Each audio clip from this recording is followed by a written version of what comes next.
revenir sur ces fameux mots de base, ce français élémentaire, ce français donc fondamental. Alors on l'avait appelé français élémentaire, et puis tout le monde a dit non, notamment Cohen, qui était un grand linguiste, a fait un grand débat en disant on ne peut pas appeler ça élémentaire, mon cher Watson, trop simple. C'est comme ça que c'est devenu le français fondamental. Après tout, c'est bien de dire aussi français fondamental.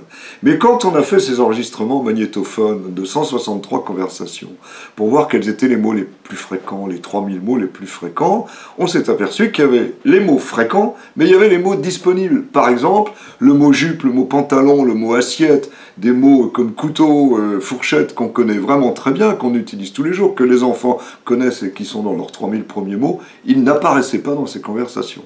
Et c'est là qu'on s'est dit, ben, il faut refaire les enregistrements. On a d'abord les mots fréquents, et on voit que ce sont les mots grammaticaux qui arrivent tout de suite, puis je, tu, il, etc.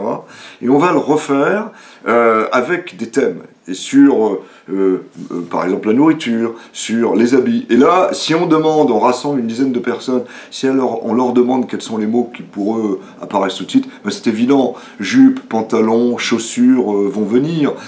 Pour l'alimentation, ce sera assiette, pommes de terre, nouilles, verre, etc. Petite cuillère. Mais c'est vrai que le mironton arrivera assez loin, le bœuf mironton.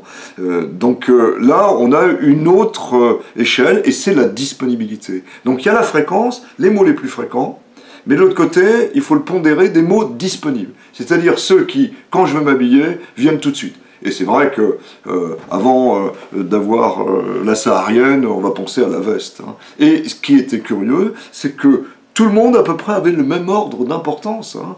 Dans la table, ce qui vient en premier après la table, c'est l'assiette et c'est les couverts.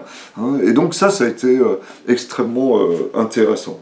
Ce qu'on peut ajouter après, c'est la répartition de ça.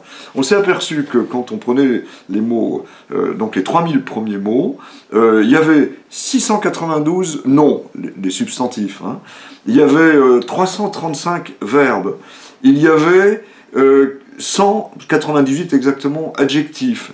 Et puis des mots grammaticaux, 200, vous savez, c'est ces mots qui ne bougent pas, ils n'évoluent pas. Mais où est donc Ornicart? C'est pour ça qu'on a des listes de ce type. Et puis encore quelques autres mots. Donc là, on a une répartition. Alors évidemment, quand je m'exprime, je ne vais pas dire je vais mettre 48% de substantifs, je vais mettre 10% d'adjectifs, 5% d'adverbes. Mais pourtant, c'est comme ça qu'on pourrait nous reconnaître, parce qu'on a fait ça avec Proust, on a fait ça avec Flaubert, avec des écrivains, pour voir le nombre de substantifs qu'ils utilisaient, le nombre d'adjectifs qu'ils utilisaient. Et dans le fond, c'est une carte d'identité aussi, cette fois-ci, en fonction du pourcentage de mots. Alors, bon, alors, combien d'adjectifs on a utilisé là? En tout cas, il y en a un qui est formidable, c'est l'enthousiasme, et être enthousiaste, ce que nous sommes tous, pour la langue française.